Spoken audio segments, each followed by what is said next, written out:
pepper pies. Welcome to another episode of Esoterica and Nonsense, a podcast where we discuss myths, legends, folk tales, fairy tales, supernatural phenomenon, and religions from around the world. I am your host, Annabelle, minstrel of menstruation. I'm here on a rainy afternoon in a cozy apartment with a queen of cats, Wendy, and my dear friend, Tarunraj. Hello. How's it going? Doing great. I am so excited to have you on the podcast. I've been wanting to talk to you for so long. I've talked to you about doing this before I even started the podcast. And here we are today on 1/1/1. Oh, such an auspicious day as well. Great choice. And it was spontaneous. We didn't really plan it this way. I know. It's lovely when things like that fall together. I'm so happy.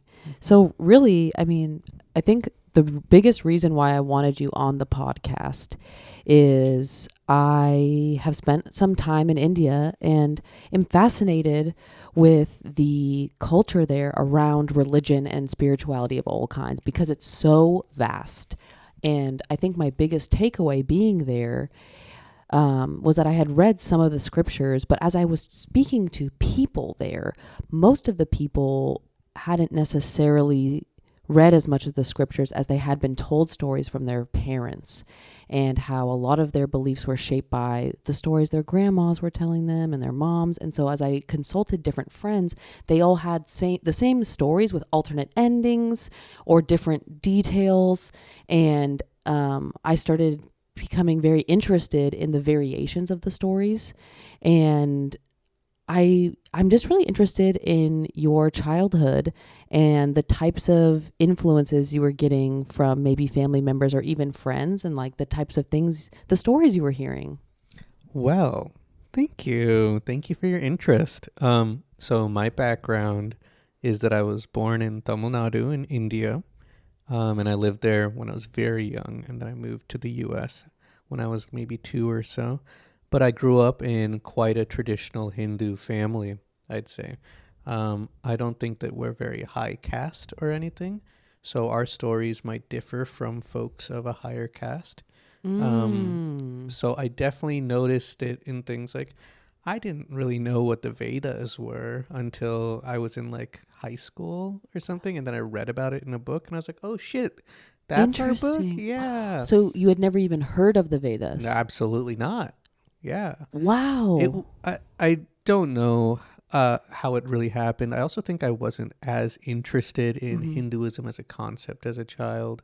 I had a lot of feelings about being Indian and an immigrant and everything. But I think that something that really stuck out to me was that my parents loved the stories. They always liked to tell me stories when we went to temple, because we did go to temple, 10 times a year or so. Like every holiday we'd go to the temple. Which temple? So there's a beautiful temple in Livermore, absolutely gorgeous, but I think that nowadays we go to the one in Concord because it's specifically a Shiva Murugan temple. And as a southern Indian, Shiva is basically our major deity. And I just recently learned a whole lot of stuff about the origins of Shiva as our deity and all kinds of stuff like that, but we can get into that. I mean, now that you bring it up, let's just talk about it now, because you mentioned this to me the other day, and it kind of blew my mind. You were explaining that kind of like what your family was practicing before Hinduism. Yeah, so it's almost like the best like comparison is how like Christianity absorbed like pagan beliefs. Originally, there were Shivites down in the south who, worshipped Shiva primarily. And then as Hinduism was pushed down further south by Muslim invasions, they were forced to kind of commingle. And what ended up becoming of that is sort of modern Hinduism, where now Shiva and all of the various other names like Subramanian, Murugan, whatever else you might call him, have all kind of been absorbed into Hinduism as one of the big three. You got Vishnu, you got Shiva, and you got Brahma, the protector, destroyer, and creator. And so talk to me about your family's relation to Shiva? Like, what were the things you were hearing as a kid about Shiva? So, my family is from a very small village, Mm-hmm. and we have like a What is it village called? deity. So, so technically, I think on all my birth certificates I have Thani written, but Thani's become quite large. I'm actually from a smaller village outside of Thani that doesn't really have a name. Wow. And where is that in relation to Chennai? So Chennai is, I think, like northeast. So Thani is right at the base of the Western Ghats. Like it's right up in those foothills. That's where Wow. it's located. And Oh, originally, it was a beautiful. trading town where a lot of other, larger cities nearby would pass through, and then it just kind of sprung up. Wow. Oh, interesting. That's a really magical area. Yeah. Oh, so the point being that our little village had a sort of guardian deity who was supposed to be a form of Shiva, and I think it was one of those things where you'll hear the word like Shiva lingam, where like a lingam is like the representation of Shiva, and usually it's like a rock. It's kind of just like a rock. You imagine like maybe like a Diglett from Pokemon, right? Yeah, I actually have owned Shiva lingams. Yeah. They're the stone, I think like the components, it's like jasper and sandstone. Wow. So it has like sometimes marbled effects, but it's so beautiful. Oh, that's amazing. I really think that Shiva lingams are kind of funny to me on many different levels. The biggest being that sometimes I assume like back in the day, some dude would be like walking around and then he'd see like a rock that looked especially like a lingam and he'd be like, holy shit, it's Shiva. Oh my gosh. And then suddenly a whole village would appear around it because, they'd build a temple. People would come to the temple. It would form a community. And then before you know it, based around a rock that somebody had found and, it looked just like a Shiva lingam, it like brought meaning into this area in some way. And I feel like that's what happened to a lot of small villages down in Tamil Nadu, especially. I kind of love that though. Like Yeah. what a beautiful way to start a community of some kind. And if I'm not mistaken, lingam refers to a phallus. It does, yes. Which is pretty wild. Yes. That's fun. Absolutely. I think that it's funny too because that I think nowadays many modern representations of the lingam are literally just like the Diglett sort of shape, just kind of that dome. But when I was in Vietnam recently, I saw some of the older representations of Shiva that had, because basically I think the Chola dynasty kind of extended out into Vietnam in some areas. So it's just straight up phallus. Like it's not, no jokes about it. It's got the head, it's everything, like all the details, it's there. What? Yeah, it's How big? wild. Yeah, it's huge. It's like a rock, same size as like a regular lingam. Where in but Vietnam all did the you see details. that? So this was, I think I was in Nha Trang. There's a place, there's a lot of temples. There's Okay. a lot of temples, including some incredibly old Hindu temples out in Vietnam. Huge history there. It's amazing. It's honestly Oh kind my of God. blew my mind. I want to go. Yeah, you should. And I know you probably will. I will go. I know you will. Add it to the list. Absolutely. Okay, wait. So now I want to get back onto Shiva because I am genuinely interested. So paint me a picture of, well, starting with Shiva, the things, maybe your earliest memories like hearing about him. Absolutely. I feel like the first time I heard about Shiva was definitely like at the temple, but I didn't hear about Shiva. I heard about Murugan, and Murugan was a really big deal, and it took me a long time to figure out that Murugan was actually Shiva. Oh, I I know that Shiva goes by many names, but I'm not even familiar with that. Yeah, it's one of those things where it's like, it's like one thing has multiple names because they sort of just made sense to a lot of different people. Like they sort of represented the same thing in different cultures, and so it became one name. So locally we would call it Murugan. So you'll often see Shiva Murugan Temple listed, like the one in Livermore and the one in Concord, I think, are both Shiva Murugan temples. So I heard stories about Murugan, and I think there's one about, oh gosh, who is it? I feel like it may not be Murugan, but for some reason this is the story that I think about all the time. Okay. It's It's the one with Ganesha. Have you ever heard of the one about Ganesha and trying to prove to his parents that he loved them the most?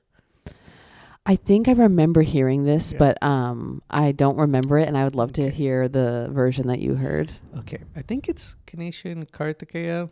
Please don't come after me if I got that wrong. But basically, Ganesha and his brother Okay. um, And tried Ganesha is elephant. elephant god, correct? Yes. And his brother who rides on the peacock, and I'm pretty sure it's Kartikeya. I may be wrong. Anyways, Ganesha's mount is a rat or like a mouse, Love that. which is hilarious to me as a child and hilarious to me as Hilarious an adult. now. Honestly, Yeah. honestly, clearly a sense of humor. So they, they were with their parents. Parents were like, "Hey, how about, I feel like they were like gonna give them a gift or something, and then they had to compete, and they were gonna try and prove who loved the parent the most." And so they decided, they were like, let's have a race. Yeah, let's do a race. Let's go around the entire world, and whoever gets back first wins. Whoever can get around the entire world the fastest. I think it's Kartikeya. I'm just going to say Kartikeya from now on. Gets off on his peacock, just flies around the world, just absolutely just aces it. Looks behind, doesn't even see Ganesha anywhere. But by the time he gets back, he realizes Ganesha's there and he's won the prize.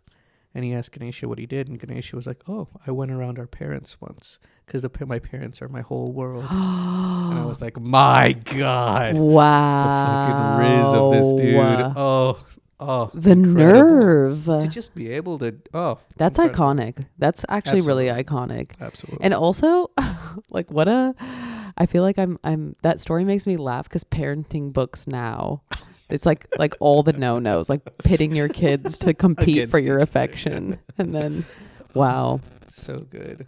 Wow, that's a really good story. Thank you. Yeah, I like that. I'm trying to find a specific quote, so I'll find it eventually, and then I'll bring it up. Yeah. Okay.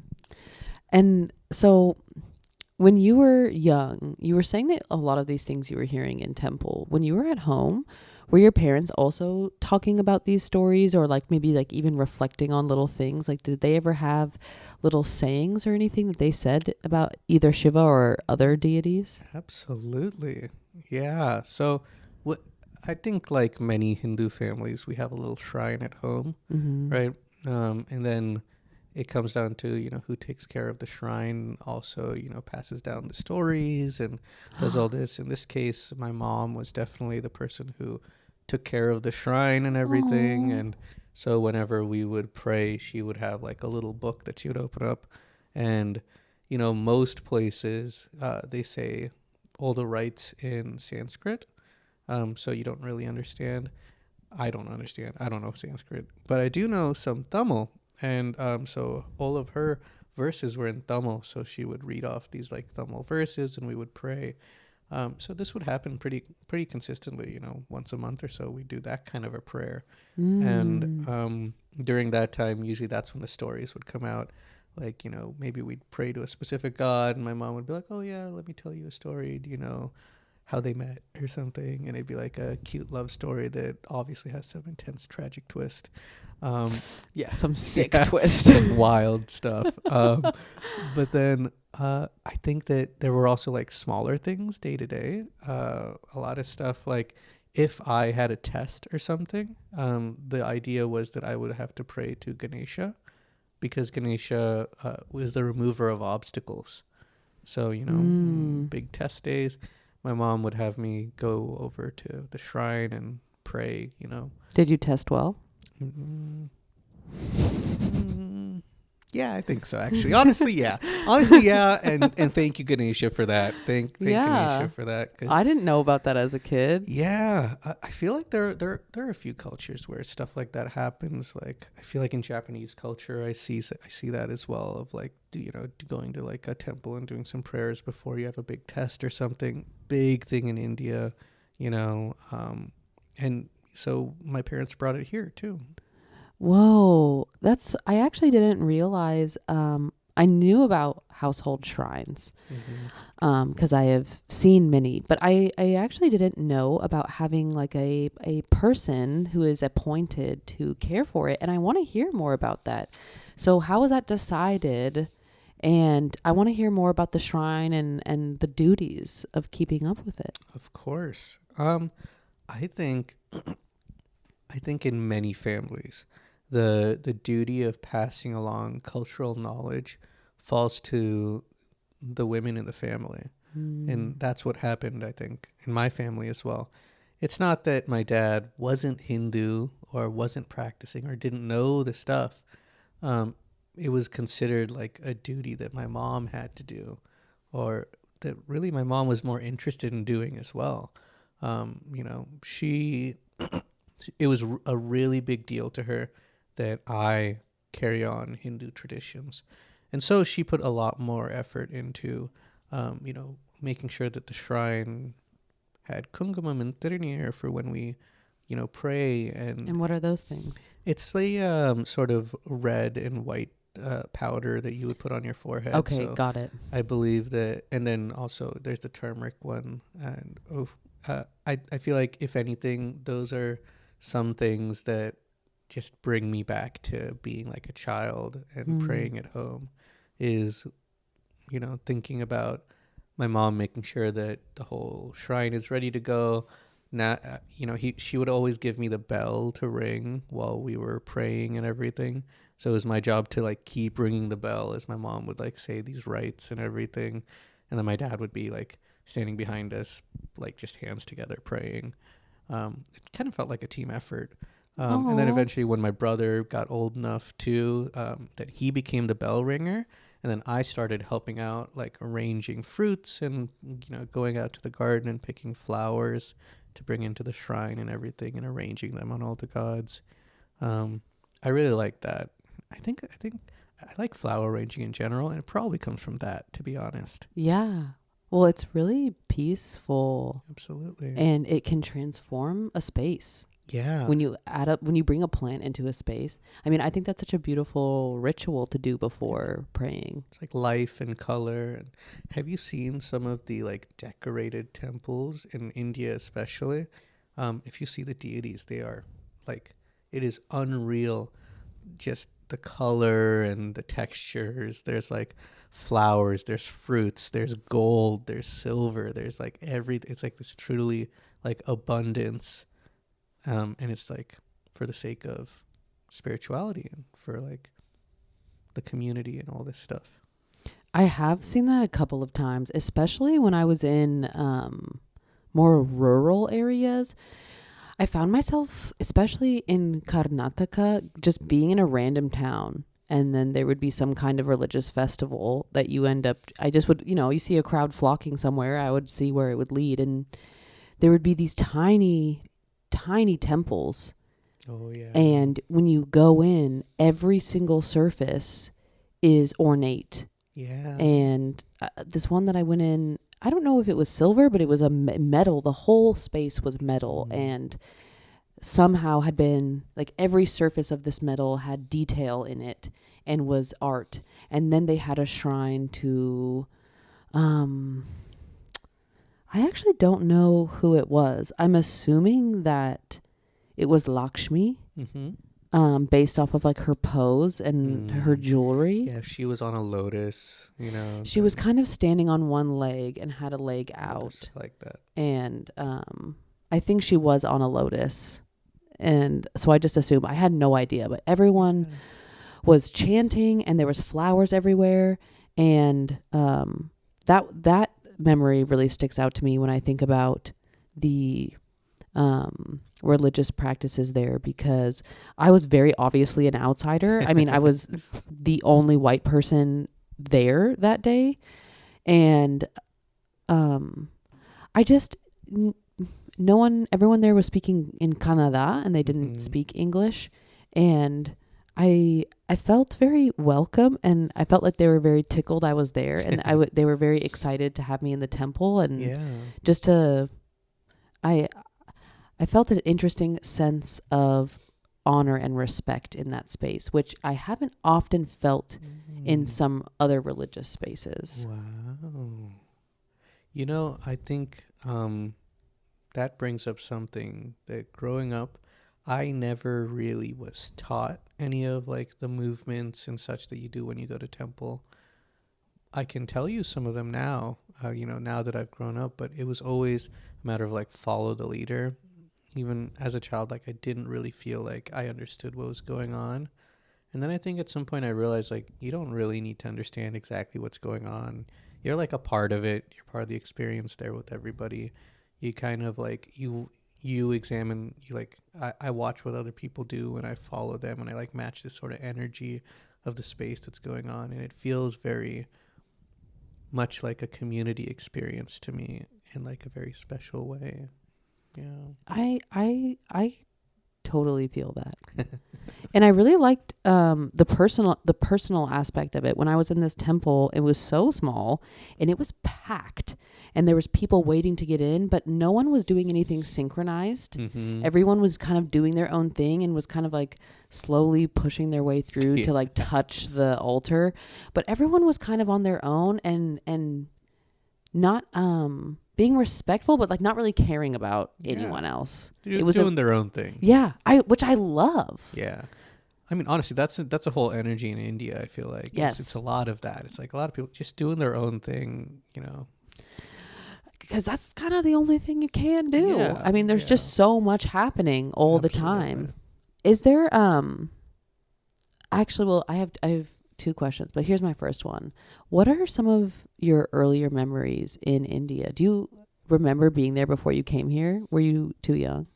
I remember only what I see in pictures, Mm-hmm. Like when I see pictures, I have certain feelings when I look at them, and that's all, Because when I was very young, I actually lived in Bangalore. Oh. My parents moved to Bangalore right after I was born, so it's funny. Some of our neighbors from Bangalore ended up here in the U.S. and are like our family friends now and everything. So there's still a lot of connections to even that period of time. That's really special. But I can remember going when I was pretty young. Like I would go to visit every 4 years or so. So I remember, in elementary school going, and I had my Game Boy Advance with Pokemon Silver, and Sick. I was absorbed. Like most of the trip. I think that kind of sets the tone for a lot of my sort of trips to India until I got into college, basically. Yeah. Did you ever go to temple when you went back to India? Oh my gosh. Yeah. I think I feel like I've heard people say like the number one pastime in like Tamil Nadu is like going to temples. How like often? It's like, every other day we would be at a different temple, it felt like. But it wasn't just going to the temple. It would be sightseeing temples. We'd be traveling all over. There are so many like beautiful temples, but there's always a temple nearby, no matter what. Sometimes closer than others. For example, my mom's dad actually was the primary caretaker for a temple that was right next door to their like house. They lived on like the third floor of this apartment, and then you'd look out the window and you're looking down into the courtyard of a very small temple. It was probably like the size of like a gas station parking lot, really. But it was a big deal because in that area, that's where everybody would go. And so I remember whenever I would go to visit my mom's side of the family, that I would always go to that temple. And that was a different experience, compared to the very large, very busy temples of like the tourist sort of variety. Like if you're going to Palani or something, gorgeous, beautiful, like just incredible.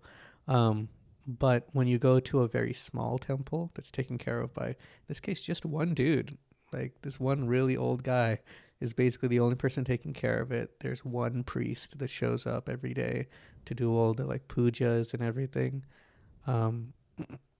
It was clearly like you could see the personal imprint that was made in this sort of area by this temple being there and by the people taking care of it. Do you have any memories being at that temple of things that anybody said to you or things that you observed? Yeah. Just like your story where you went to a very small temple, and it was kind of like gilded and beautiful. This temple outside in the courtyard was very plain, very simple. It has the traditional, in every temple there's always like a tree usually. And then you go into like the sanctum for like the idol, and then everything changes and it's like beautifully like gilded. There's like gold and like wrought iron sculpture stuff, and there's like silver. And then I looked at the deity and, beautifully just decorated. And this is in like a very, very, very poor part of like the city. It's like, incredibly poor. And then to see almost like this small glimpse of like plenty and abundance, and then you look outside and it's like it's really quite a dreary outside. I can see what might draw you to come to the temple. It is almost inspiring in a way to see that. It's decadent. Yeah. I mean, it's like a feast for the eyes. Mm-hmm. Even, as someone who grew up in the United States, I found the visuals, especially in the religious temples, to be so consuming in the best way. I mean, it really made me think about aesthetics in general, and made me realize how simple the aesthetic is here in the United States, and how I love visual art. And it was really consuming and addicting. I mean, it doesn't really get old. I think there's a lot of attention to detail in these temples. And there's really no better place to see that than like on the huge like front pillar, or like the, you have the entryway to temples, and there's always like a really tall, almost monumental pillar on top of like the doorway with just thousands of like, tiny little statues of gods and goddesses and demons in various parts of combat or love or whatever they might be doing. But there's just so much detail in every part of the temple, including, I feel like, parts that nobody even sees. It's truly like, I feel like you can feel the love that has been put into it by the creators and the people taking care of it. 100%. My favorite is when there are scenes happening either on the inside or the outside. I've actually definitely spent so much time in India getting really stoned and staring at temples for over an hour. I mean, why not? If there's so much happening. Absolutely. There was a temple I used to go to, I used to walk by it all the time in Bangalore, I think, in, I believe, Shivaji Nagar. But this temple had, I don't know what era they were from, but they kind of looked 80s. Like there were some temples that would have like statues that were hand painted. And those were always crazy to look at. And this temple had that classic shape where there's a bunch of layers that end up getting smaller and smaller. And on each layer, they had statues. That's what I'm talking about. Yes. Oh, yeah. And the statues in different poses. There'd be women with cows. There'd be cows like looking super cute. And then up high, you have like a dude with a sword and a fantastic mustache. And, like, I don't know, like every layer has something different going on. And then you just look at one layer and then you take a step back and you realize the layers are sometimes interacting with each other, or it's so mesmerizing. Beautiful. And so for someone like you, how often, I mean, I guess that's a broad question, but like the temple, let's say that you were going to, would you be able to know the stories? Like, could you recognize the stories being told through the statues or images? Absolutely not. Well, actually, I take that back. Sometimes, yes. There are some gods that, I can recognize like that super easy. The easy ones are the, part animal ones, like Hanuman, Sure. monkey god, Ganesha, elephant god. Sometimes the easiest way to identify them was by if they had their mount with them. Yes, for sure, peacock mount is Kartikeya, right? So if I saw somebody on a peacock mount, I know it's Kartik. Or with, Lakshmi, she's always on the lotus, So these things would give it away for me, and then I'd be like, oh, okay. And then sometimes I recognize them. I think there's a common one with like, you don't usually see it on temples, but I'll see it in statues where it's like Kali versus the water buffalo demon, right? And that one's always recognizable, That one's my favorite. Yeah. So, sorry, go. Oh, I just wanted to put out some more information about that story I said earlier. Yeah. So I double checked, and yes, it was Ganesha and Kartikeya, and their parents were Shiva was their mom or their dad. Sorry. So that's why that makes sense now. Why it sort of came to me, because Shiva and Parvati are the parents of Ganesha and Kartikeya. Oh, I didn't realize that. Yeah. So then I was like, oh, that's why this story came to me, because Ganesha walked around was around Shiva and Parvati, and yeah, it turns out they were fighting for a mango. That was all for a mango? It's a mango from Lord Brahma, the creator, but yeah, it's a mango. Okay, but it was from Brahma, so that's higher stakes. I mean, honestly, yeah. Wow. Well, I want to hear more Shiva stories. Oh, I have one. Okay, tell me. Okay. And this isn't a story as much as it is a sort of saying that I heard recently. Okay. Sivan Sotta Kulanasam, right? And I have really bad accent when I speak Tamil, but basically what it means is if you take anything of Shiva's, your whole family line will be destroyed. What? Yeah, basically. That's pretty metal. Say the phrase again. Sivan Sotta Kulanasam, right? Sivan Sotta Kulanasam. And the reason why this came to me recently was I was reading an article about people who, steal stuff from Indian temples and sell them as art pieces.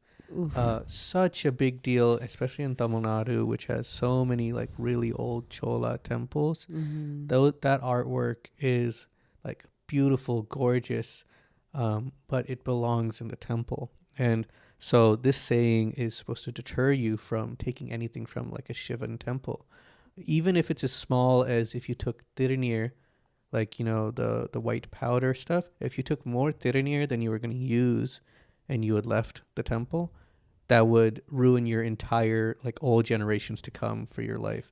No amount of reincarnation will help you. Like you're done. So there are ways to like get forgiveness, sort of, but. I heard a story about somebody in our village who, their family was going through hard times. And so their entire family went to every single person in the village and fell at their feet for 15 minutes for every single person in the village as a way to try and get forgiveness from Shiva for some wrongdoing that they must have done without realizing it. Whoa. Even priests are not like free of this. The priests at the Livermore temple actually were telling us, there was a time where one of the priests had to go to do a puja for Shiva, and then they got a call from somebody else asking them to do something else, right? So they decided, they're like, okay, I won't do that right now. I'll go do this instead. Immediately gets into an accident. And they were like, I feel like, this is quite true, that like if you disrespect Shiva or disrespect Shiva's property, it shows up very quickly, and if not immediately to you, to your family in the future. And so, if you know what's good for you, leave his stuff where it belongs. So did your parents ever say that to you as a child? Absolutely not. I learned about this last week. Wow. Okay. So like this is where you heard this phrase. My parents always told me, not to take anything from the temple or anything, but I never heard this phrase. I think probably because the phrase is pretty intense. Yeah, So it sounds like a grandpa thing to say. Like someone's crazy grandpa like says stuff like that. Scare you into not doing something, but Because that's severe. yeah. Especially what if it was a mistake? You would spend your whole life. That's it. You There are ways to, again, get forgiveness, but you need to be aware of it, right? And so that's why sometimes, even if you don't know for sure, might as well go get that forgiveness. Whoa. But holy cow, when I think about like people who steal deities and put them in museums, that phrase, I hope it's true, honestly. It makes me so angry. Well, I can understand that. I mean, it's also a global problem at this point. I mean, so many cultures have been erased or destroyed in the sense where people have let the artifacts of that culture go to every corner of the earth undocumented, sold for a pretty penny, and in doing so, erasing histories of people, especially in places that are rural or smaller. There's not the same record keeping. There's not necessarily books. It's not photos. You don't know what things look like or how it was. Have you ever seen like Hindu deities at art museums or like history museums? That's an interesting question. As I'm thinking about it, I can't actually recall seeing an exhibit with Indian artifacts. I mean, what came to my mind as you asked me, because I was really just trying to think. I mean, I've been to the Mysore Palace in Mysore. Let's say outside of India. No, I don't think so. Okay. I'm struggling to think of a time. I know. Have you? So I have two stories about this. The Okay. first being when my family and I all went to Europe for to see my brother who was studying abroad, and in Amsterdam, I think at the Rijksmuseum actually, or the Rijksmuseum, they had an exhibit where they had not only a couple of Shiva lingams and some other deities, but they had Nandini. And Nandini is like the little cow that you might see at the temple, like a little stone cow, usually like sitting on the ground, sort of like how you imagine like cats when they're like a loaf, except it's actually a cow. I know. Okay, right? Those are my I favorite. love Nandinis, and They're like cherubs, but they're cows. The sort of like the ritual with Nandini is that you go to Nandini and you lean down close and you whisper a little secret into Nandini's ears, a wish that you really hope to come true. And then Nandini helps that come true. And so I almost cried because my mom went up to this art exhibit and leaned down and whispered something into Nandini's ear. But I mean, first of all, she's not allowed to get near the exhibit, but she fully broke that rule. And I was like, watch anybody fucking say a thing. I don't care. Let her do this. And then second, it was clear that other people had been doing this as well. You could see the handprints on her horn where you touch and you lean forward. And usually Nandini is, I believe, facing Shiva. But in this case, because it's an art exhibit, Nandini wasn't facing anybody. It was fully out of context. This deity that was made to be revered and to be prayed to. But it's in a context where you're not allowed to. Oh God. Doesn't that feel gross? Oh, it feels really gross. It is, of course it's artwork. It's beautiful, but it's not just artwork. And so when this happened again at the Met, I lost my shit. I was so angry. I took pictures of the deities and everything, sent them to my parents, and I think their immediate response was oh, that's great to see them in exhibits and to see our culture be represented. But then I think as you start to think more about it, beyond that initial yay, I'm being recognized, then it's like, oh wait, where did they get these from? Like, this means there's a temple out there that doesn't have a deity, first of all, and now this deity has been like taken away to where it can never be revered and worshipped in the way that it was meant to be. There's a zoo element that I feel Oh yeah. in a lot of exhibits, and especially like westernized museums. I was at it was the De Young years back, and they had a Hawaiian artifact show, and I went and I was really emotionally affected by it. I was shedding tears. It felt so wrong. Yeah. It was really creepy. It was creepy. It was wrong. There's all of these like 8x11 placards that are like, this is a king. He was murdered. And then like his gorgeous headdress that is like these tropical bird feathers. They're unbelievable. And I could like feel it in my body. Why is this not in Hawaii? Why? Yeah. And I that makes a lot of sense to me what you're saying.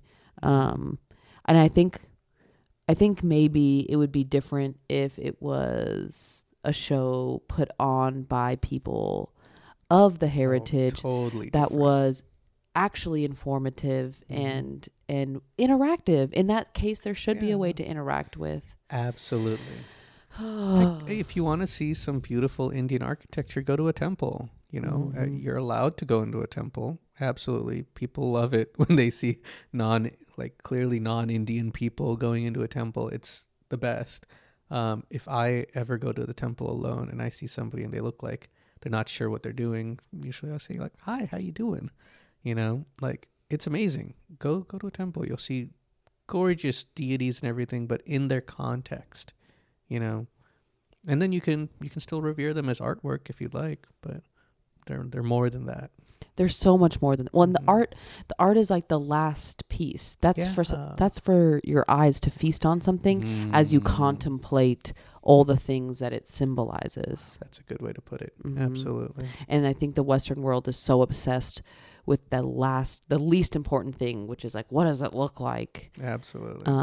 And that's one thing I love about Islam, the concept of Muhammad not being depicted, is so genius, because it's really just trying to hammer home the idea that like it doesn't really matter who the fuck this guy looks like or if he's hot or not, you know? Yeah, but putting out like, it's really about the concept. Yes. You know, yeah. And, you know, in some ways, I really think that, you know, a lot of Hinduism lives in the stories beyond the temple and everything, you know. But yeah, I just cry thinking about empty temples like in Tamil Nadu somewhere, you know. Shivan Sottakulan awesome. Yeah. Woo. Yeah. Well, it sucks for them. Yes. But I am really glad here that there's actually a lot of development of like Hindu temples and stuff in the Bay Area. Like the Concord Temple is actually expanding and will soon have one of those sort of, you know, multi-tiered. What are those called? Things. Gosh, there's a name for them, and I'll think of it. They're all over. Yeah. They're very important. They're like an integral part of it being a temple. Because it really tells a lot of stories and stuff. Yeah. I want to hear about what was it, Murugan? Murugan, yeah. Murugan. I want to hear stories about Murugan. Like, do you remember any specific stories that you heard growing up about him? Ooh. And for you, like, are there noticeable differences between stories specifically about Murugan versus just Shiva? I think, you know what's weird is I don't think I heard a lot of Murugan specific stories. I may have heard some, but the way that my parents talked about Murugan, it really felt like he was like a family member. Like it was almost like casual. It was not in this. It was not any grand stories or anything.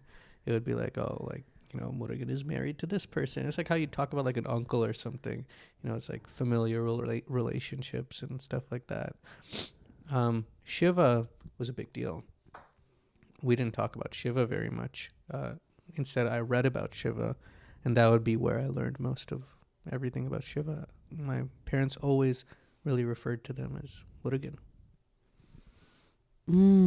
That's so interesting. Mm-hmm. That's so interesting to me.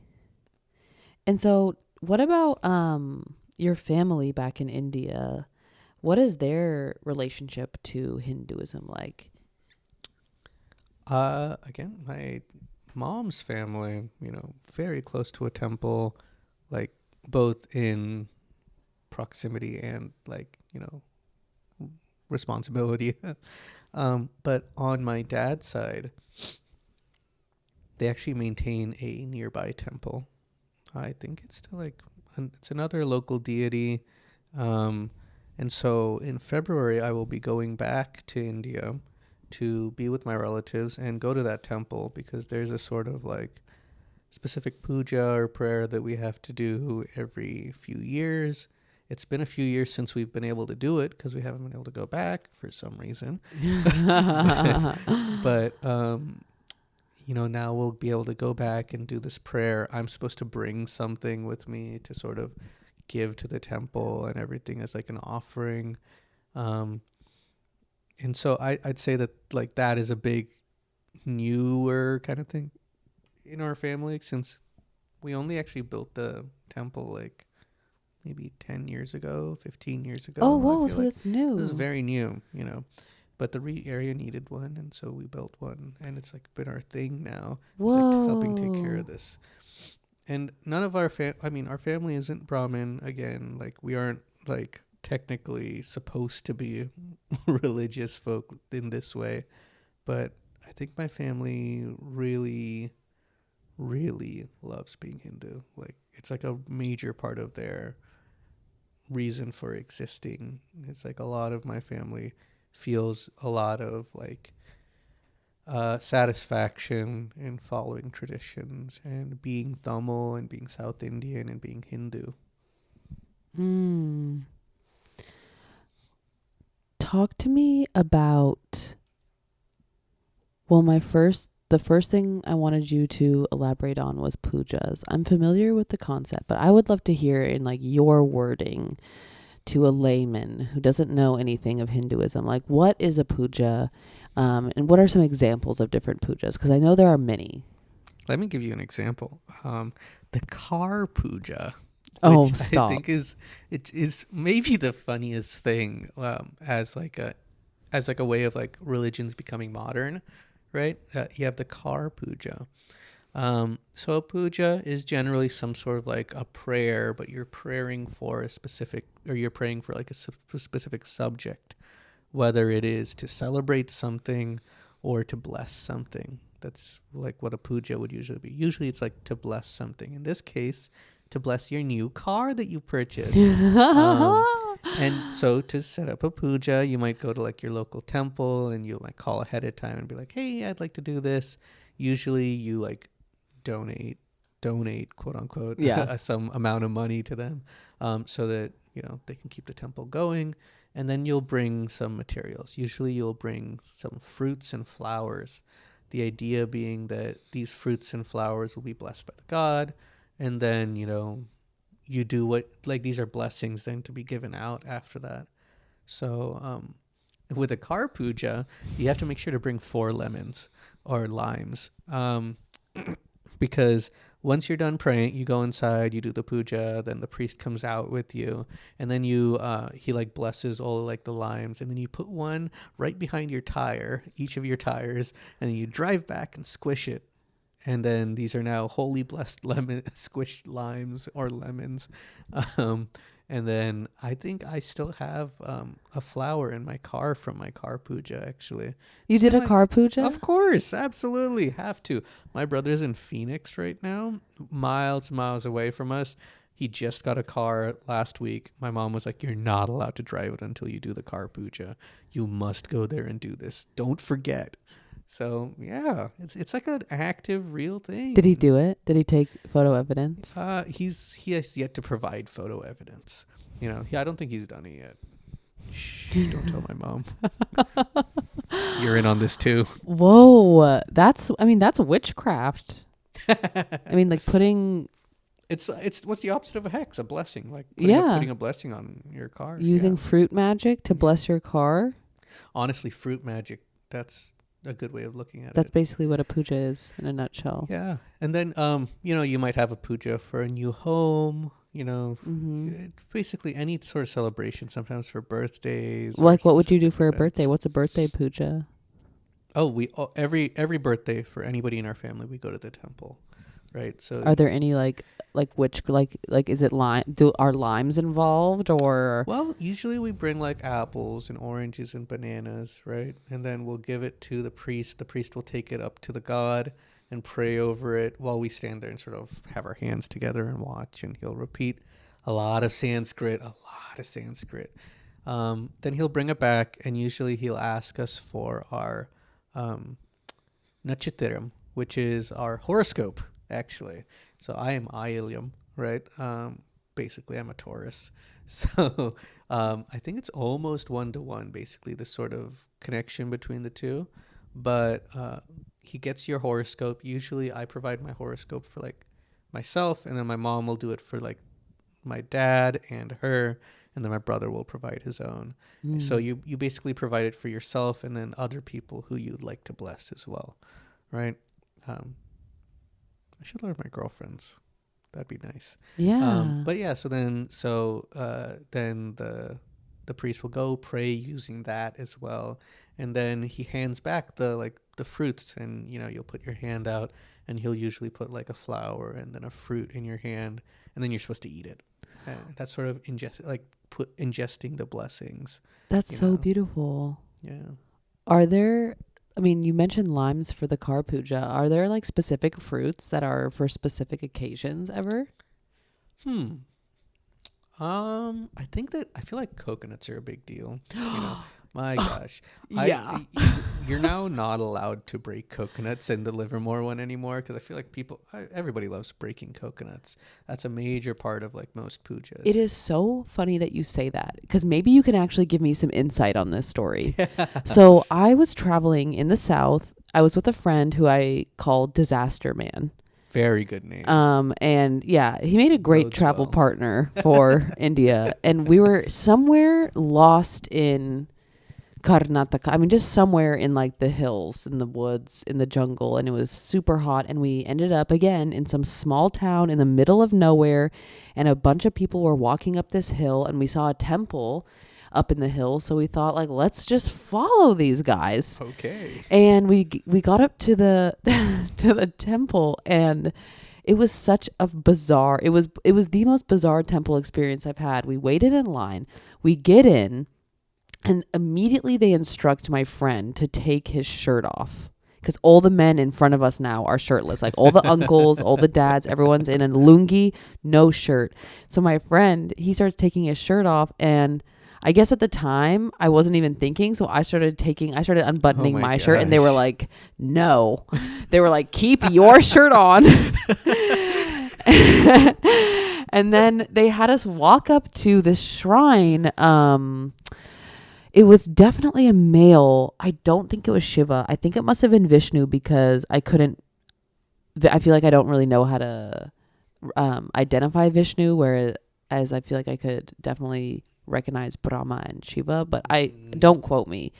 So here is this male deity. He was standing, and they had a milk crate full of broken coconut shells. Ooh. And they had all of the men, not the women, pick up a half of a coconut shell, and then they were given a flower.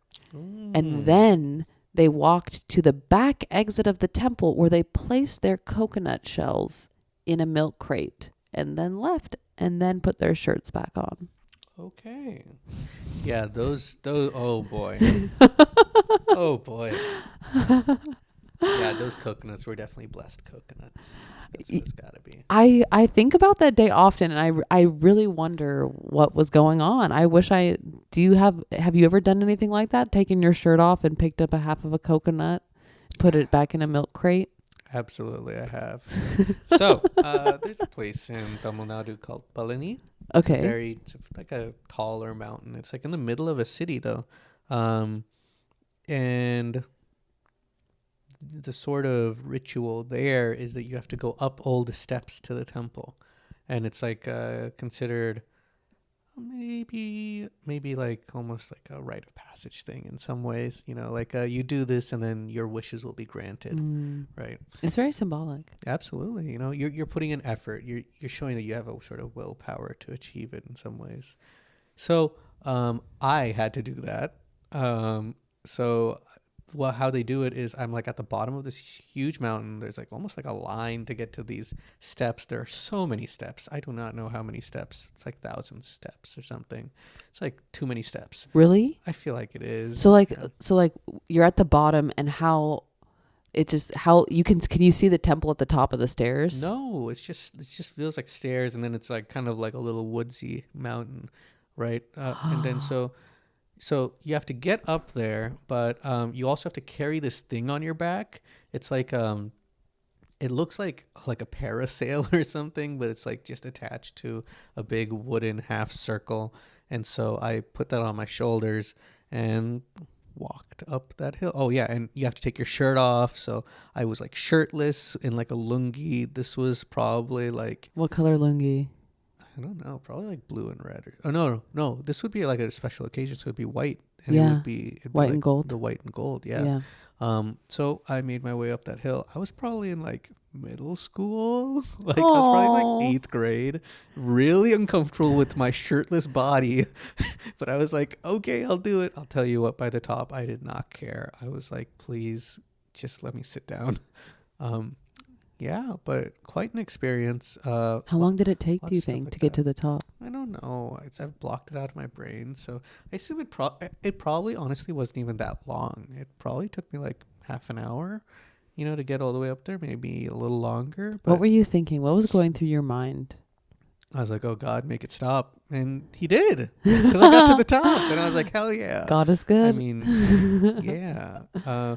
I think that there was that. There's also there's a lot of like very monkey temple, like a lot of temples with a lot of monkeys. I've been to so many monkey temples. Absolutely. I've been to so many monkey temples. And let me tell you, they delivered on it. I mean, there was a lot of monkeys. Absolutely. There was a lot of fucking monkeys. I am so scared of monkeys, and it's because of temples with monkeys. They can get aggressive. Yeah, I had a monkey straight up jump me for like a single fruit. I was like carrying like a single tangerine or something, and then it like fully jumped on me. People still make fun of me for it, but I'm telling you, monkeys are crazy. Yeah, Monkeys you know are what? That crazy. actually really hits home for me. Once I bought 12 bananas from the banana man. He had a banana cart, and so I bought 12 The banana bananas. man, yes. And like a fool, I was walking with I had them in like a little pink plastic bag, and I was walking and swinging my arm because I had not a care in the world. And as I swung my arm back, my bag got caught. It's like I couldn't even swing it forward. So I turned back, and there's a monkey looking at me right in the eyes, and he pulls. So I'm holding the handles, and he just pulls the bag off the handles. Of course. He hops an iron so fence. strong. They're so strong. And also the eye contact. Oh yeah. He they don't also care. had those like boils on his ass, like all these yeah. ass Oh, boils. yeah. So he hops an iron fence and turns around, looks at me, and just starts peeling these bananas and shoving them into his mouth one at a time. Within seconds, like 40 other monkeys swarm him. This fucking monkey fights off every single monkey while making eye contact with me and putting whole bananas in his mouth and just swallowing them.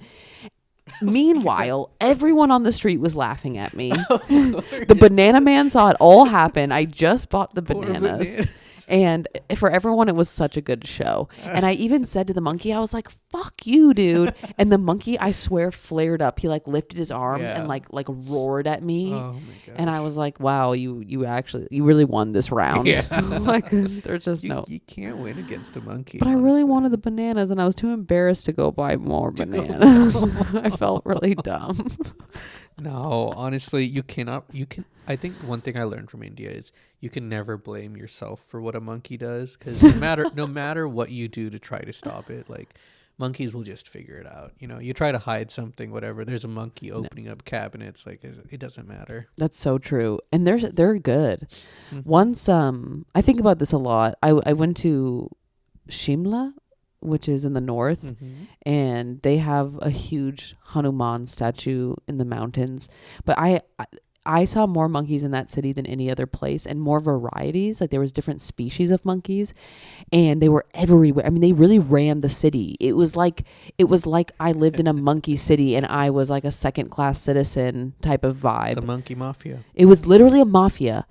And literally, I swear, it was like clockwork. Anytime you didn't see a monkey, you'd be like, huh, I haven't seen a monkey. And you'd turn around, and that's where all the monkeys were, staring at you and trying to steal the snack, the chana, the toasted chana you're eating, whatever it is, they're on it. But once I was walking up to the Hanuman statue, so I was kind of in these like winding pathways through these forests and the mountains, and I saw this like young kid. He was probably like 10 on a bike, and it was such a beautiful day, and he was this really sweet kid just biking along. So And then a rock comes along and hits him in the side of the head.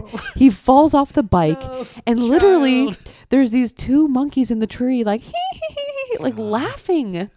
But this kid was a good sport, and he laughed, and he like immediately picked up rocks and started like throwing them like he was like a pitcher. Now.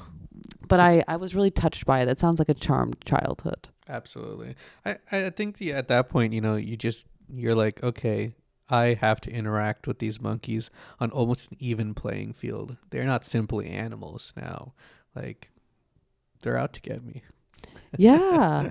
Well, also I had a feeling that this kid had a like rapport with the monkeys, because when he fell, he was laughing, and like and the monkeys were laughing. Like it actually felt like they were like they're brothers, like having a good time. or like friends.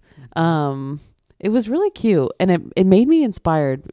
You know, it made me like wish that, or it made me want to, if I had kids, like spend time there and just give them a slingshot. For self-defense, but maybe not, because I don't want them to be, who knows? I'm just saying it was fun. It was a fun time. Absolutely. I think that like seeing it, almost a connection like that, also being a kid, I think you see a lot of fun and stuff like that. Your imagination's going, and you know, everybody wants like, as much as I don't like monkeys, if I had a monkey friend, I would be so happy. You know, Me too. Come on. We all want interaction, and I do think that some of the antagonizing is wanting to interact, but I think humans are so antagonistic that we're not very lovable either. Yeah, sometimes, absolutely. you know, Absolutely. the general population can be brutal. Mm-hmm. Mm-hmm. Are there monkeys in the area that your family lives in Tamil Nadu? So there are not a lot actually, but it's at the base of, again, like the Ghats, and there are a lot of monkeys up there. So. Have you noticed, this is kind of like out of left field, but this has kind of been in the back of my mind as we've been talking. Do you think that you are aware of like aspects of Hinduism that are specifically Tamil? Like, Yeah, I feel like, I mean, even all the sort of understanding of Shiva as a separate concept from Hinduism and everything, it's all still pretty new to me. Of all people, my aunt got me into it. So I think that beyond that, there is a sort of, it's not that there's really like Tamil things that are in Hinduism. Said it's almost like I feel like there's like a whole Tamil version of Hinduism, and that is what I practice. Like it is not like, I don't think a lot of the Tamil stuff was absorbed into any one specific thing called Hinduism. It really feels like in different areas it's like a whole different form of the religion is being practiced, but it's all still Hinduism. It's just that, like, you know, yeah, stuff like the Palani and other like local traditions like that. And I think Tamil people especially are really, really into their temples. And so like the specific Tamil temple design is like kind of a thing, I think. Yeah. how many people in Tamil Nadu, this can be a guesstimation, but like what percentage of people do you think are praying specifically to Shiva as their god? I feel like it's probably like 80%, you know. And what would you guess the other percent is? Not from South India. Like, it's probably almost all, you know, Krishna, Vishnu prayers, you know. Yeah, I noticed in the north, Krishna was That's the big one. the big one. That's the big one. That's why even here, you know, I feel like Hare Krishna became like a thing. Yes, Krishna that's is- like a global term now. Yeah, absolutely. You don't really see as much Shiva representation, I will say, I think, as much as Krishna. I agree. I don't think I had heard the name Krishna. I went to school with a kid named Krishna, but you know, I had heard the phrase Hare Krishna in movies and from people, and I don't think I had ever seen even images of other gods until I started going to, you know, like Himalayan or Indian Tibetan shops in Berkeley. Absolutely. And for a while I thought that they were all the same guy, like in different outfits. Oh, I love that. And one thing I love, You know, that's actually not far from the truth. Because it's like all avatars and stuff like that. You know, yes, it is like sometimes just 12 different versions of the same person in yes, different outfits. yes, yeah. How someone described it to me, and maybe you can confirm if this is like accurate or not. But is it Brahma is the top, or is it Krishna? So I guess Brahma is the creator. So I guess Who's dreaming, yeah. and then his dreams dream, and they dream, and then it's like a dream tree. I have never heard this version of the story, but I like it. Well, would you think it's accurate? I think the way that I always feel like it is that they became a trinity because like it became like a matter of balance that like Brahma created, and then there was like this sort of need for then protection and destruction. There are specific stories as to like how, you know, Vishnu and Shiva were created and everything. But to me, it just always felt like it was a matter of balance between three forces that are like also like important states of being. So remind me, the trilogy is Vishnu, Shiva, and Krishna? Vishnu, Shiva, and Brahma. Krishna is actually a reincarnation of Vishnu. Oh. Krishna is like an avatar of Vishnu that came down to earth to protect during the Mahabharata. Oh, okay. So I've gotten all of this fucked up. There's a lot to keep track of. No, there's a lot to keep track of. Okay. So that makes a lot more sense. But Brahma created Vishnu. Yeah, and well, Shiva. Brahma created everything. Okay. In the end, I think basically Brahma is like the root source of creation for everything. So it's like then it's like the sort of chicken and the egg. Yeah, of course, Brahma has to come first, you know? Is there ever talk about where Brahma came from? I feel like, you know, in a lot of like Indian stories, like the concept of time is not really so solid. It's pretty loosey-goosey. So they do like, I feel like in stories I've read, you know, they'll be like, yeah, there was a time before Brahma, but it doesn't really matter. Nothing was going on. Interesting. You know? And then I think that as far as in my conversations, it's always like, we don't even talk realistically about timelines in the past. Things happened in the past. When did they happen? It's, you know, it's a little weird. Was there a time before Brahma? Probably not. You know, like it doesn't count in our stories. So I think that's it. So the answer being that in literature, perhaps there was something before Brahma. In like practice, when we talk about it, no. Because Brahma basically refers to the tangible universe that we could fathom. Basically, yeah. And all the other deities are the faces of Brahma. Sort of. It becomes more of a family, really. Okay. but it does get confusing. You know, some gods are reincarnations of others. You know, some gods reincarnate onto Earth, and then they accomplish so much that when they come back up, they like rejoin with themselves. It's like there's a lot of weird stuff. You can never really keep track of it. And I think the one thing that I could say is that there are not a lot of like singular rules that apply to all of the gods. It's really because of Hinduism, I think, being sort of a collection of so many different stories from all over India, there isn't like a central thread of truth across everything. Right. There's not like a Brahma chronological being everybody, for example. Like there is not really a lot of that connection. The only thing that's there is perhaps drawing out like a family tree of connection like that. Whoa.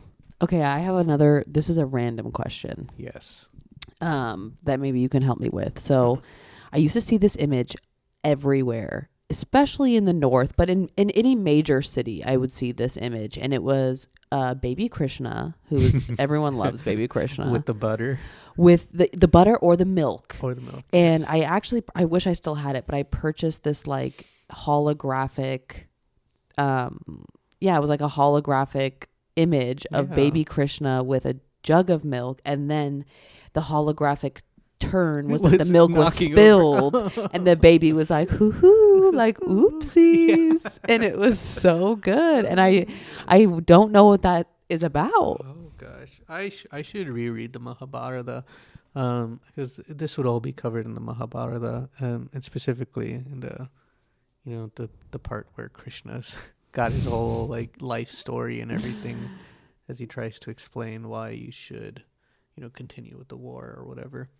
Anyways, it's a lot deeper than that. But basically, I think that was like it was like him showing that he was Vishnu or something, like this sort of a closeness to like the butter products and milk was some sort of like telling sign. And then, you'll see Krishna playing the flute and everything. Yes, the flute of Krishna. Oh, I've heard so many. Actually, I've heard a lot of digestible sayings from many people talking about the flute of Krishna. Really? And how a man once told me that the chakras of your body are like the holes in the flute of Krishna. Ooh. And to straighten your spine and to quiet your energy is to be empty like the flute of Krishna, so that Krishna can blow through you. Whoa. Dang. That's pretty good. That's pretty good. It was. And it was actually a really helpful visual for me of what it means to basically be channeling God, and like how your chakras play into that. Because it all makes sense. You have to tune your body like an instrument, but as a flute to be tuned is to be empty. Yeah. Wow. I like that a lot. Isn't that cool? That is so cool. I think that I know very little about Krishna and such, which is I think, again, maybe a very Tamil thing, is that all of my experiences with Shiva related gods as well.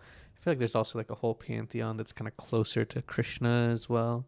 Yes. So I've been to like maybe one more Krishna focused temple, and the vibe is totally different. 100% different. Yeah, I mean, first, Krishna doesn't smoke hash. oh my gosh. I said that Shivan Sotta Kulanasam, right? Shivan Sotta can sometimes refer to marijuana, the property of Shiva. Shivan Sotta is basically like everything that Shivan owns. Yeah. And I think sometimes weed. It's like India lingo. is like referred to as Shivan Sotta. Sick.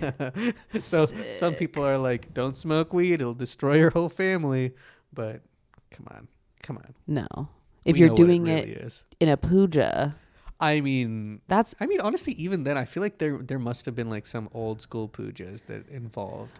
Because like it plays marijuana. into the fruit and flower magic. I mean, it's It's a Fruit flower, and flower magic. and Fruit and flower magic. that was my favorite thing. I think I've definitely said this to you before, but I loved the South because there were so many people who prayed to Shiva, and because of that, so many people that were smoking hash religiously, which I had never experienced. You know, I'd only smoked with like a bunch of fucking California dudes, and then I go to India. And meeting like old grandpas that were so nice and religious, and we were smoking hash together, like in a very like intentional and kind way. And I found it to be very refreshing and really beautiful. It's a totally different cultural view of it.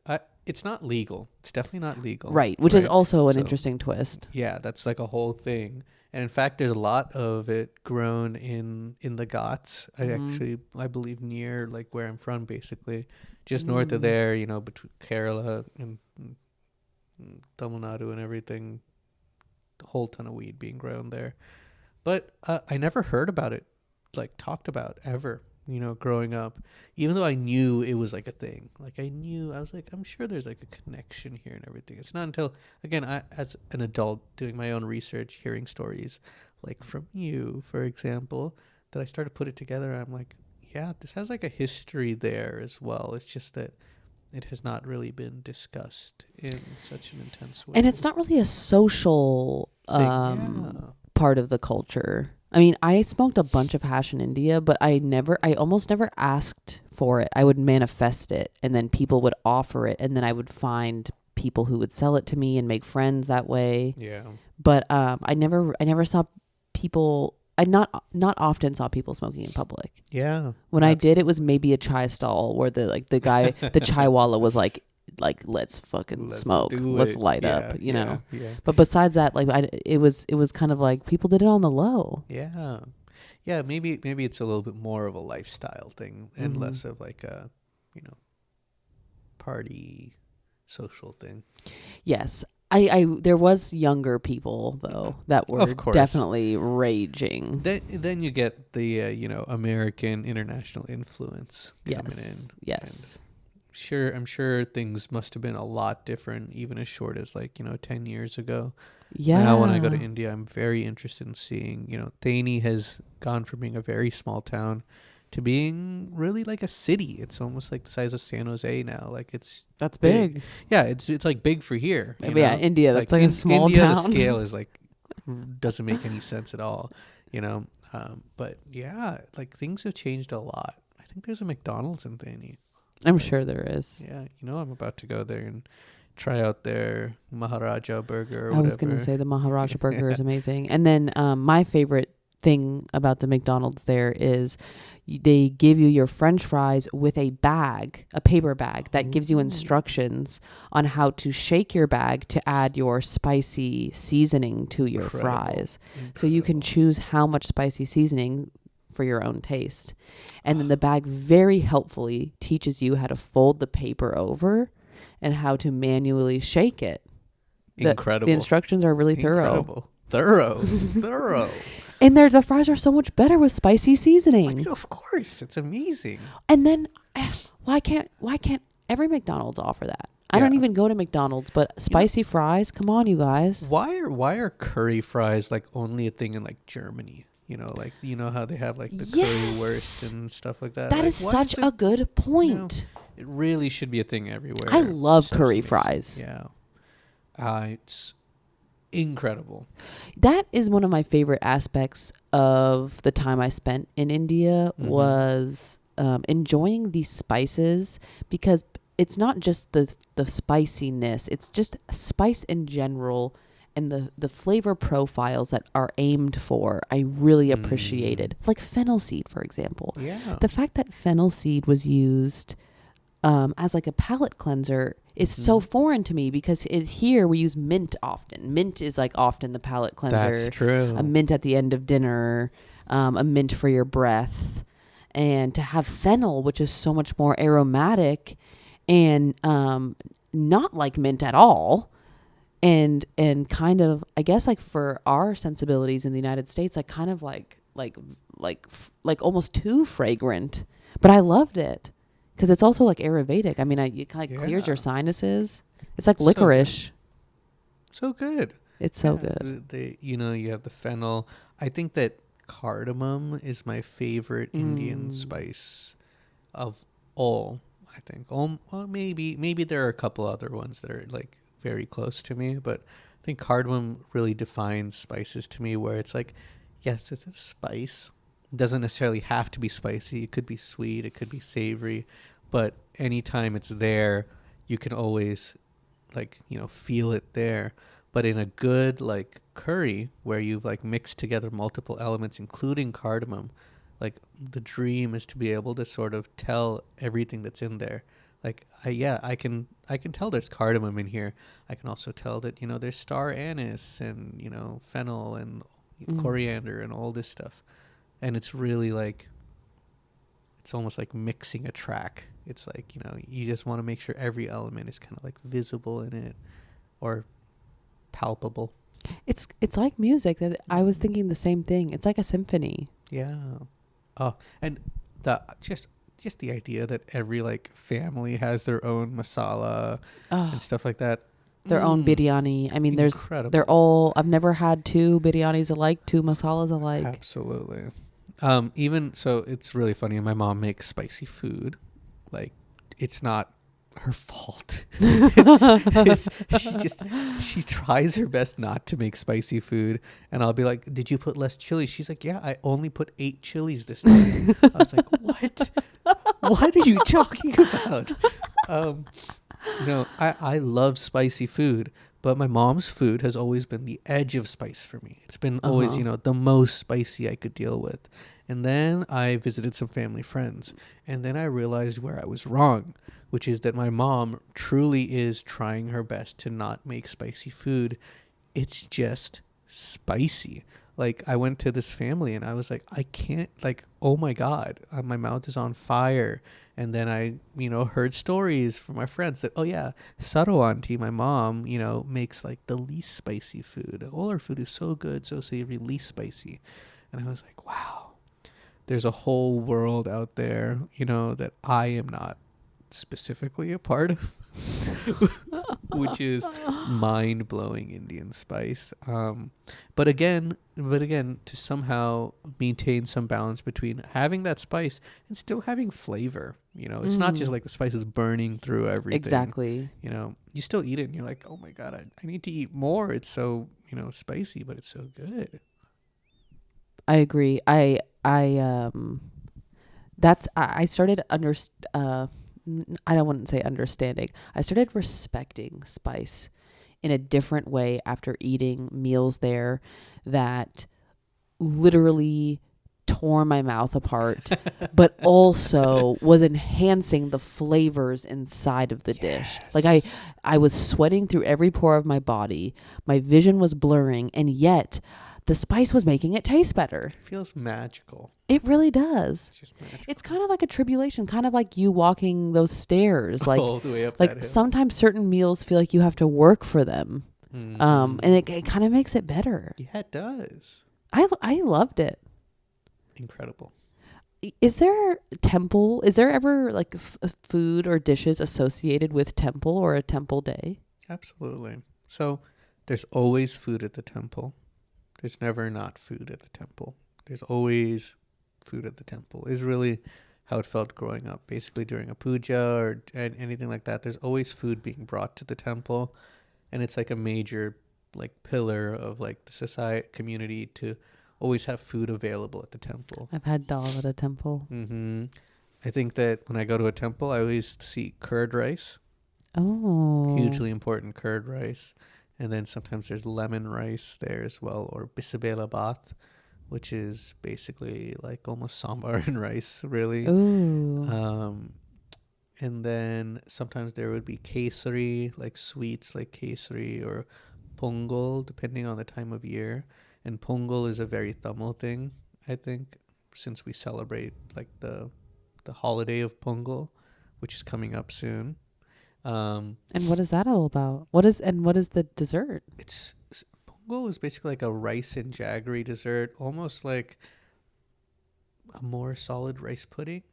you know, like. And what does it usually look like? So usually, like the idea of pongal in my head is that there's a clay pot and it's overflowing with this rice pudding, and that's pongal literally means to like overflow, because in the like ceremony or the celebration, you cook this pongal until it like boils over. Usually it's like a yellow orange color rice. Depending on the person and the family, the consistency can be as, light as like rice pudding, but usually it's much thicker, closer to like almost laddu territory with it. But there's sweet pongal and there's savory pongal. Sweet pongal may be one of my favorite foods in the entire world. What? I don't think I've even tried it. Well, this pongal, I'll bring you some. I would love that. My mom makes really good pongal. I mean, sign me up. Mm-hmm. I really want to go to a restaurant with you and get like idli and vata and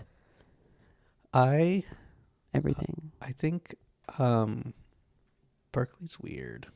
Yeah, Berkeley's we can drive. I'm willing to go on an excursion. Yeah, it just makes me feel weird because Berkeley really only has good North Indian restaurants. Yeah. And there are places fairly nearby that actually have good South Indian food. Have you been to a Udupi Palace? Udupi Palace it's okay. I didn't like it. But it's like, it's not Tamil. It's like, it's definitely something else. The idli wasn't good. Yeah. Well, why would I get idli if it's not good? Absolutely. Like, or my least favorite thing is a dosa that's supposed to be crispy, but it's soggy. Oh my God, it's the worst. I'm like, I don't want this. Take it back. Why would you give me this? Well, it's just kind of like disrespectful because it's like a dosa, right? It's not a dosa. This is flatbread now. Absolutely. And there are also other little telling signs. Like if I order a biryani and there's like raisins in it, I'm like, oh, you're not Tamil. Like you might be like more North Indian or something where you start putting sweet things into your biryani. But stuff like that, then I'm like, maybe what I search for in these restaurants is somebody that can make food like my mom and my family do. So that's what I look for. So when I don't get that, I get very sad or very upset. But Anjapur Chettinad down in Milpitas, I believe, historically for me was like my favorite place to eat. But nowadays, I think the last time I went, it was like, okay, still better than most things you can get. And almost anywhere in like Dublin, Pleasanton, Livermore, all the way out there, for some reason, I mean, there's a lot of Indian folk in the area. The food's like South Indian food is really good. Like thali. Yeah. You like anything you want. Like you want good dosas or idlis, vegetarian, non-veg, whatever it might be. Do they have Mosambi juice? What is that? Mosambi is like when you cut it open, it looks like an orange, but it has a green peel and it's sour, but they add so much sugar to it. I know what you're talking about. Yeah. I don't think I've ever seen that. I feel like I've seen that in India, but I never knew the name of like the fruit. It doesn't surprise me. I feel like it would be too expensive to ship, but a girl could dream. I mean, Mosambi juice is so good. Sounds so good. Because it's like having a glass of orange juice, but it's so much more sour, almost like a grapefruit. So you really get that high. You really get that high, that vitamin C high when your eyes are going to pop out of your head. Like I live for that. I live for it. I mean, I had it almost every day in the South. That sounds so good. Yeah, I would really love to go. I would really, really, really, really, really, really love to go. I know you probably will too. Yeah, well, we should go together. Yeah. Because it would be more fun to order with you, especially because it's not like I'm an expert of any kind. Absolutely. I just ate what they put in front of me. And I don't know the names of half of it. I think one day I would like to learn how to make idli. My mom makes really good idli. I think that it's like a really good breakfast item, if you have the willpower to make it in the morning. How would you describe idli to someone who's never heard of it? So it's actually interesting. I learned that idli, as we know it now, is actually from Indonesia. What? Yeah, so the concept of steaming idli is like an Indonesian thing that was brought over, Interesting. or basically like Southeast Asia, like that sort of concept came over to India, so that's why you'll see idlis down there as well. But I guess the more Oh. traditional idli is closer to a paniyaram, which is, it's like a little rice puff cake. No, it's like a oh my gosh, how do I even describe it? It's like a maybe a pancake, but like circular and small. And then there's two versions. One is fried, in which it gets like this sort of nice crust around it, this golden crust. And then usually I would either eat it with chutney or I'd eat it with like a sweet jaggery syrup and cardamom. And when it gets puffy, is it empty on the inside? Yeah, so it's got these little holes, like it's got like air bubbles that form in it, right? From this Oh, through the steaming process. but it's It's kind of like an idli. It's just more it's kind of like bubbles an in it. idli. The big thing is that the outside is like almost like a golden crust instead of the idli, which is that without the golden crust. It's just spongy sort of, rice cake. Whoa, Mm-hmm. that sounds good. Banyaram I could make, like We should eat some because absolutely. that sounds like perfect for me. I 'Cause mean, I love idli. it's a really good breakfast again. Like I think that these are all good breakfast foods for me. I think traditionally like lunch and dinner or dinner especially is like rice always. Mm. But in your mornings, you can get wild with it. Go eat a dosa, some idli, some paniyaram, pakora or whatever. Oh yeah, pakora for breakfast. Hmm. Yes. Wow. Well, I feel like I could go on forever and talk forever. And we will talk more. Okay, I think I just want to ask one more question before we end. And my question is, what is your mom's favorite thing to make on a temple day? Does she ever cook on temple days? Yeah. Um, I think, that's hard. I can't answer for her, but I can answer what my favorite thing is that she makes on temple days, which is her kesari. Because sometimes, when we're going to pray for a puja of our own, you want to bring food to contribute. So, and lately my mom has been volunteering a lot with the temple. So sometimes she makes kesari. And there's a story about my parents where when my parents first got married, my mom made kesari for my dad, and he liked it. So the next day he came back from work and she made kesari again and continued to make basically only kesari for like a month because it's the only thing she knew how to make Oh, until she learned how to make kesari again, until my dad got sick of kesari. But I think that's why my mom makes really good kesari. She had a lot of practice. oh, and what is kesari? I don't know what that is. No, it's like do you know what alva is? So Are these sweets? yeah, these are both sweets. So Okay, if maybe if you would describe what they look like, I might okay, know what they are. kesari is usually bright orange, not Okay. jalebi, right? So that's the other super bright orange thing. But kesari is usually bright orange, almost like this grainy, soft, spongy, like pile of food. Are It those the has ones that little are served in little cashews and stuff. wrappers, like almost like a Mm, chocolate would be? no, that is a whole other sort of family of things. This is usually something that you like scoop out, and it's like almost a grain consistency. It's usually pretty soft. Oh. Oh my God, I'm really bad at explaining what Indian foods look like. I'm realizing. I mean, I think in your defense, it sometimes is really hard to describe. I took me a long time to get good at describing idli to people. Yeah. I describe it as polenta but with rice. Incredible. Oh my God, that's It's it. like rice flour polenta. Holy cow, that's it. And Yeah. then often in like a flying saucer shape done. Oh my gosh, and you got the shape. Yeah, Absolutely. yeah. And so it's the perfect breakfast sponge to sponge up your sauce. You do a good job. You It, do a it good job. but it took me a long time to get to that.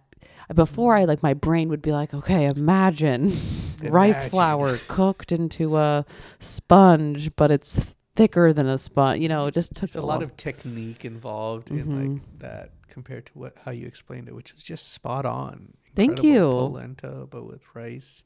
in a flying saucer shape. Mm-hmm. Mm-hmm. But so kesari is more like a pudding or a grit or some kind of There soup. you go. Closer to like grits, where it's like quite dry, right? But again, it's sweet, and I think it's like a wheat product. Oh, well, that's such a good answer. Kesari. Yeah, kesari. Shout out to my mom's kesari. Oh, and wait, let's see if I can remember your mom's name. Saravala Kumari. So close. Saravana Kumari. Vana. Yeah, Okay. Saravala, which is not too far off, but Saravana, yeah, is the name of a deity, and then Kumari is like a beautiful woman, which I think is such a cute thing to include in a name. That's so beautiful. Well, we should all go to Kanyakumari with Saravana Kumari. I think she'd be happy. Oh, well, thank you, Tarun. Thank you so much for talking to me today. Kat, thanks for having me. This was a lot of fun. I've been looking forward to this. Me too. And I want to go on some adventures with you. Yes. And possibly eat and record. Maybe we can get better at describing flavors and do some crazy ASMR. That's the first thing we got to do. Yeah, that'll be great. I'm looking forward to it. Sweet.